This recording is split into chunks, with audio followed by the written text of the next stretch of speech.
Hello guys, welcome or welcome back to our channel. If this is your first time here, I'm Leanne and this is Baby Bell. On this channel we talk about all things mum and baby and toddler related, and today I'm going to share with you some nappy changing tips. So we're just in the process of sorting out Baby Bell's changing table because she's getting too big for it and we can like adjust it slightly. And it made me realise that I'd never shared with you guys like the nappy changing tips that we've picked up along the way that have helped us and just made nappy changing easier. So I thought I'd share them with you now. My first tip is to get a changing table or a dedicated changing space. Now, I hear loads of people say, oh, you don't need one of those, it's a waste of time, it's a waste of money.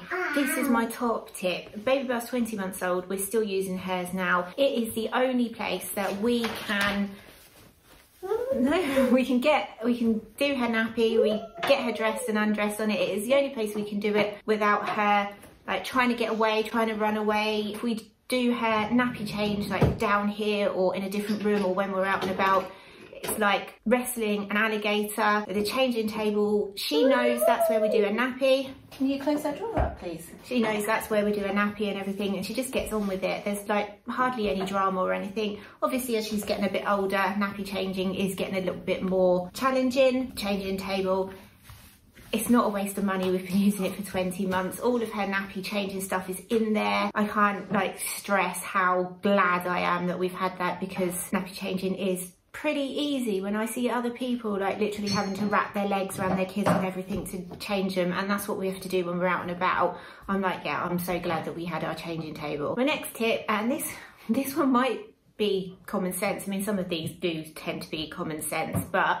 when you've got a newborn, common sense isn't like massively there. So the next tip is like get everything ready before you take a nappy off. So get your nappy unfolded, get your wipes out, make sure your bag's there ready, your cotton wool and water or whatever it is that you're using. Just make sure that it's right there next to you. Then you don't have to worry about when you've taken the nappy off, you're like trying to get wipes out of the thing or trying to unfold the nappy whilst holding a squiggly baby. Just if you've got everything there right next to you, it's just really easy to just sort of like lift their legs up, whip the nappy out, whip the new one back in. My next tip is to make sure that all the little flappy bits on the nappy are untucked. So I've got a nappy here to demonstrate.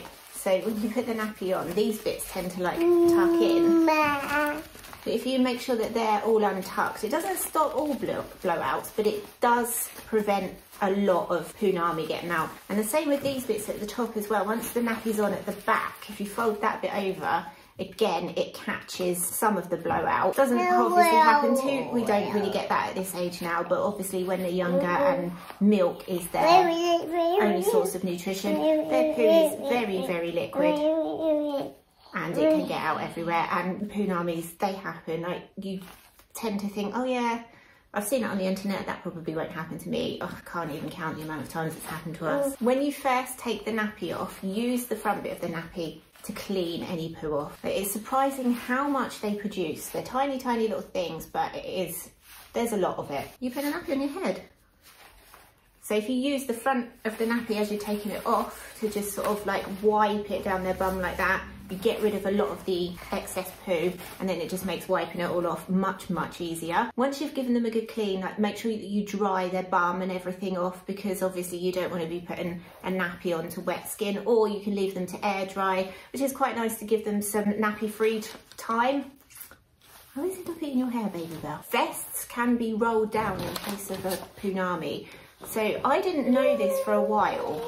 It wasn't until Baby Bell was a couple of months old that I realised like the little bits on the shoulder of a vest, you can actually sort of like flip them out and roll them down, so that if they have blown out of their nappy, you don't have to be pulling their vest up over their head and getting poo in their hair and everything like that.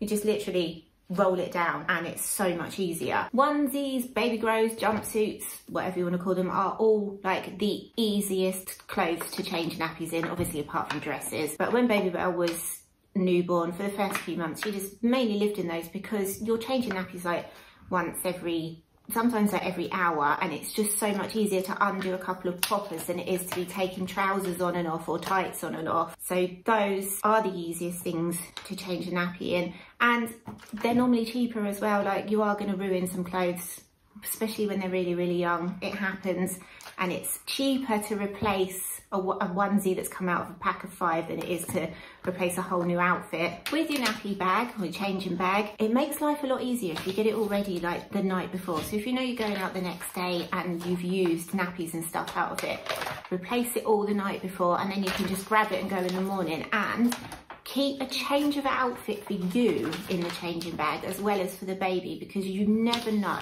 when you're going to need one. You get covered in sick. I've been peed on, I've been pooed on. I've had, as she's got older, she smeared food all over me. So having a change of outfit for you in the changing bag is like a really, really big tip. So for nighttime, plus nappies are like a game changer. So I didn't realise, again, there's quite a lot that I didn't realise. There's not even, you know, I didn't even think about this sort of thing before I had a baby. I thought plus nappies, so like 4+, were like a 4.5 kind of thing, but the plus actually means that it's more absorbent. So obviously overnight, especially as they get older, you don't change a nappy unless they've done a poo. What are you doing to me? So then you can get leakage, and we found that using the size of nappy that she's in, but a plus, we don't get nappy leakages anymore. So she's in a size 6 nappy now. She wears a 6+ at night time, and it just means that we don't get any of that leakage, especially if they are still feeding in the night, because obviously if they are having boob milk or formula or cow's milk overnight, then they are going to pee quite a bit. So plus nappies, and the plus doesn't mean it's a half size up, it just means that they are more absorbent. Why don't they teach us these things? When you're getting your baby changed, when you're changing their nappy, distraction is like the key to an easy nappy change. So when they're younger, just talking to them, making silly noises, tickling them, that sort of thing. And then as they get older, we point out like body parts or things that baby Belle can see out of the window, or give her a toy to play with or a book to read. Distraction is key, especially as they get older, because they just want to run away. And we're lucky because we're using the changing station. She knows that she can't run away, but yeah, if we're doing it anywhere else, we have to have something to distract her. One of her favourite things to play with is like Sudocrem, a pot of Sudocrem. She loves that. Babies are strange. One of the things that I don't ever hear people talking about, and I suppose because people don't massively talk about poo, but is how much your baby's poo changes as they get older. So when they're first born, you get like the meconium, is that what it's called? I think that's what it's called. And then, now I can't speak for formula fed babies because baby was breastfed, but breastfed baby poos are just liquid. They're water soluble, so they're really, really easy to clear up. They don't really smell that bad. They don't have like a massive smell to them. But when they start weaning, oh my God. So this isn't really a tip. This is just something that I wasn't aware of. But yeah, when they start weaning, it's just a whole new ball game, and it is like proper adult poo.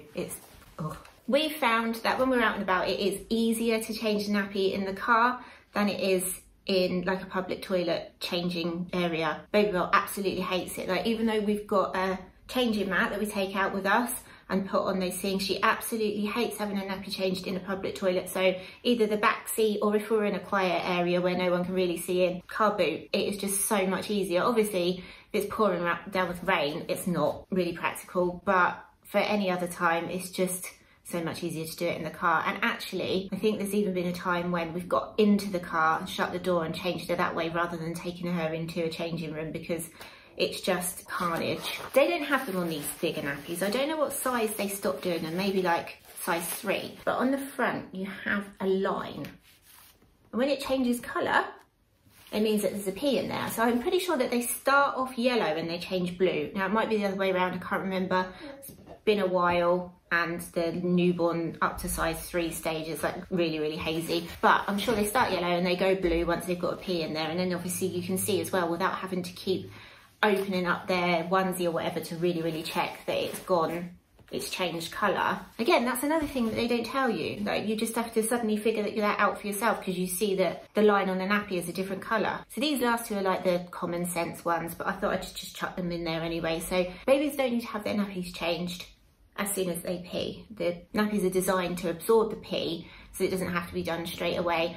And I mean, we've always done baby bells sort of like every 2 to 3 hours. Obviously, if she's having a day where she's drunk loads and she pees more, then we'll do it more often. But if we're out and about, it'll be like sort of 2 hours, we'll check and make sure she's okay. Obviously, if a baby has a poo, then you do need to change a nappy straight away, because it can cause nappy rash and infections if they're left in it. Like I said, it is common sense, but it's one of those things again that they don't teach you. And then if you've got a baby girl, I don't know anything about changing baby boys' nappies. If you've got a baby girl, always wipe from front to back like you would yourself, front to back, just so that you don't get any poo anywhere that you really don't want poo. Okay, so that's the tips that I've got for you guys. If you have got any that I haven't mentioned, pop them down in the comments so that I can see them, because obviously she's not out of nappies yet. Any tips that you've got is going to help, and obviously for anyone else as well that's reading the comments.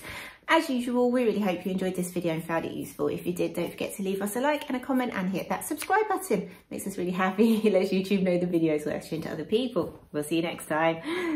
Bye.